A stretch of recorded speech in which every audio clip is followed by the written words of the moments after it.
Wanna pull that off too? Alright then, watch closely because I've prepared what might just be the best parry guide in Silksong. Today I'll show you the 3 most important items your builds simply cannot survive without. 3 must-have items and a secret training technique at the very end. Hey Lendrix on the mic, let's dive in. So let's start with the most basic item, Wanderer Crest. But why do I consider it so powerful? First, attack speed. It's the highest among all other crests, allowing you to deal damage instantly and parry every incoming hit with precision. It's basically the crest with maximum control and accuracy, perfect not only for parries or combat, but also for exploring Farloom. The downward aerial attack is pure satisfaction. A fast, direct, downward strike that lets you bounce off enemies and smoothly pass through platforming sections without any issues. So where to find it? You've got 2 routes from Bone Bottom. The first involves opening a door with a simple key, or the second one I'll show you right now. From the bench, run left, climb up the walls a bit and keep going left. Then you'll see a drop.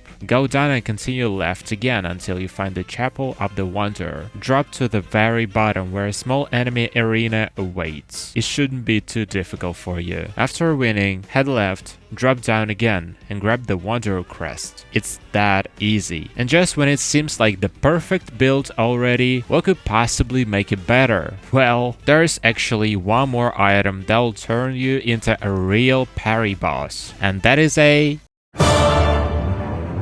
This is a silk skill that, simply put, gives you way more iframes during a parry than a regular nail attack. But that's not all. Crossstitch not only makes parrying smoother, it also deals solid damage to the enemy. All you need to use it properly is to activate the skill right before an enemy strikes so that Hornet can parry it and instantly counter. Super simple. But where to find it? The optimal route starts from Hunter's Path. Climb to the top of the arena and go all the way left. Climb the wall to reach a hidden passage. This path leads to the mist area, where you'll have to find your way forward on your own. Here's what to do. Find the glowing butterflies, play the needling for them for about 2 or 3 seconds, and follow the path they guide you along. You'll need to repeat this several times. In each section, find the butterflies and follow them until you finally reach the exit to Exhaust Organ. Then just follow my route. Run right and important.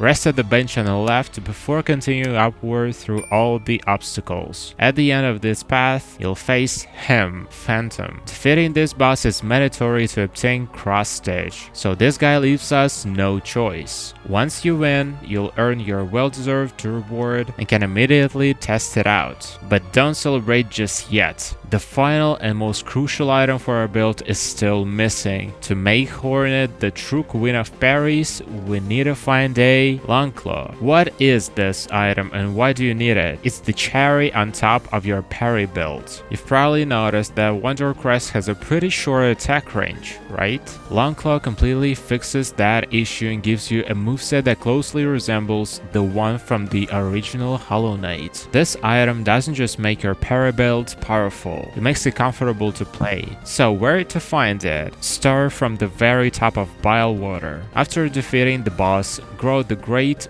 go slightly left from the bench and climb up. You'll reach a new area, Petrified Ducts. Keep climbing higher and move left, defeating enemies along the way. Then you'll see a ledge. Drop down, then go or swim right until you find a small house where Huntress awaits. After talking to her, you'll receive the quest Brew Feast, where you'll need to collect seared, skewered, and shredded organs. To do that, use the following tools: Flint Slate, Long Pin, and Delver's Drill. All you have to do is kill enemies using these tools. Any enemies work, doesn't matter which ones. Once you've gathered all the required components, return to Huntress and complete the quest to receive your well-earned Longclaw. Now the build is complete, but how do you use it to its full potential? Let's talk about that. To master parrying, you need to understand 3 fundamental things. First, and probably most important, is sound. Most enemy attacks come with distinct sound cues right before the strike. That applies to bosses too. Recognizing attack timings through sound is a key skill. It won't come instantly, but over time you'll naturally develop it as you learn attack patterns and progress through the game.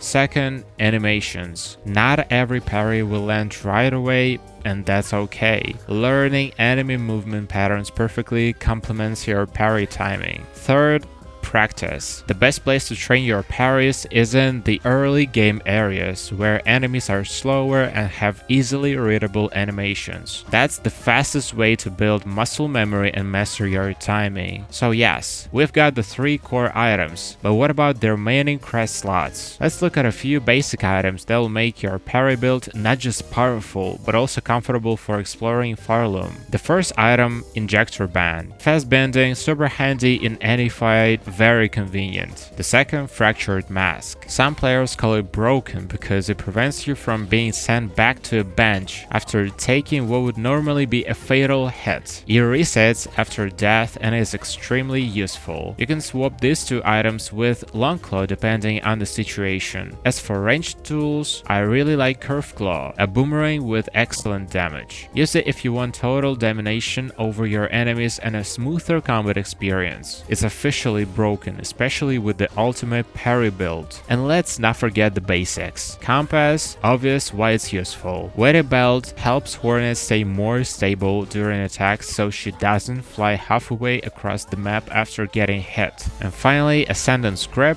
an item that makes exploring Farloom much easier. That's the ultimate parry guide for Silksong, but if you want to dive deeper into the game's lore and world, check out these videos. The story has been told. See ya!